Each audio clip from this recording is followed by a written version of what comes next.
Unidad 2, Teoría electromagnética. Las ecuaciones de Maxwell. Las ecuaciones de Maxwell son de las ecuaciones fundamentales de la óptica en la que se basa todo el análisis que se va a hacer en el curso. Para entender las ecuaciones de Maxwell hay dos formas, una es la forma integral y la otra es la forma diferencial. Para obtener la forma diferencial que nos ayuda a obtener la ecuación de onda, vamos a apoyarnos del teorema de divergencia y del teorema de Stokes que están en esa diapositiva. Las ecuaciones de Maxwell son cuatro y están formadas por la ley de inducción de Faraday.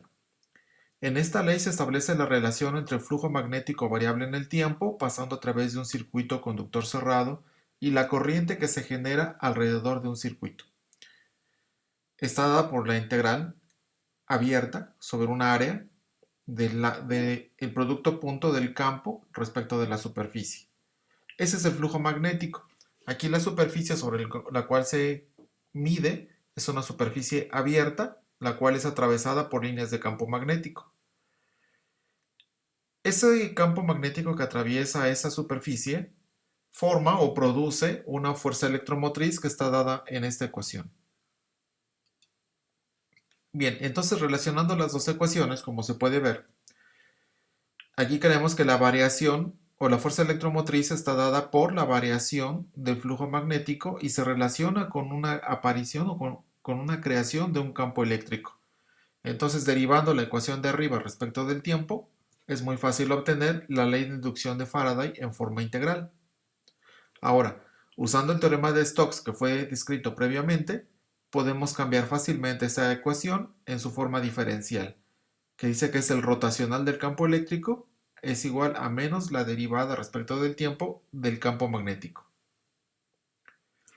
La segunda ley de Maxwell se refiere a la ley de Gauss eléctrica, en la cual nos relaciona el flujo eléctrico que pasa a través de una superficie cerrada, dada por esta ecuación que tenemos aquí.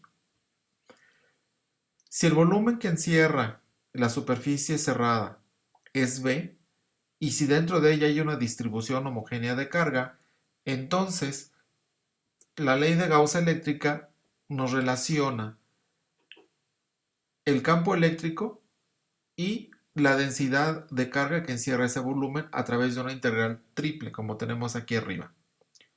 Y usando el teorema de divergencia, que está aquí abajo, nos permite hallar o relacionar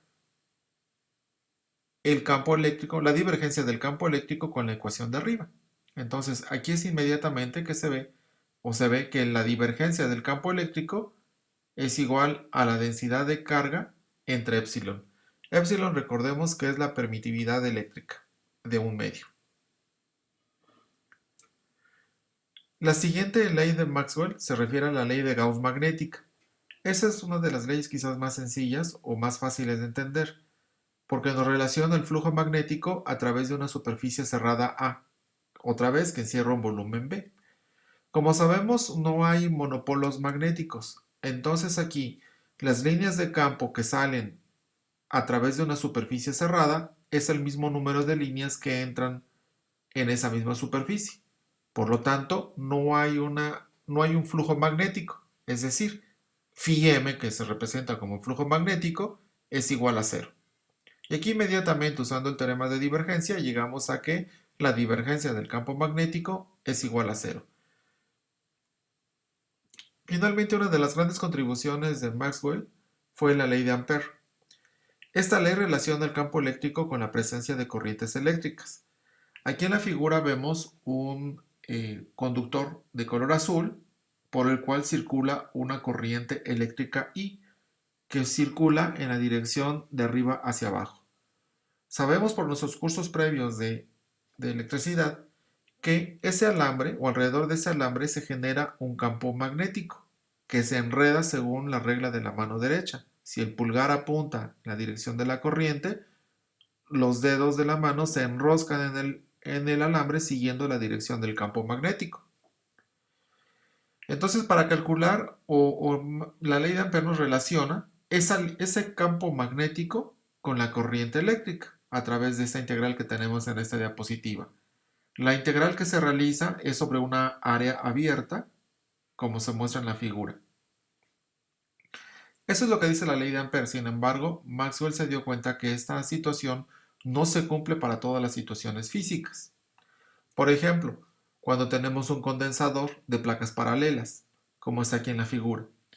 Aquí, en el lado izquierdo de la figura, circula una corriente I que llega a una de las placas del condensador y se carga el condensador y por lo tanto aparecerá una corriente también del otro lado o en la otra placa de este condensador. Por lo tanto, podríamos decir, según la ecuación anterior, como está aquí, que ninguna corriente, aquí por ejemplo la corriente atraviesa la superficie sobre la cual estamos integrando. En esa situación física, no hay ninguna corriente que atraviese la superficie verde que está aquí en la figura.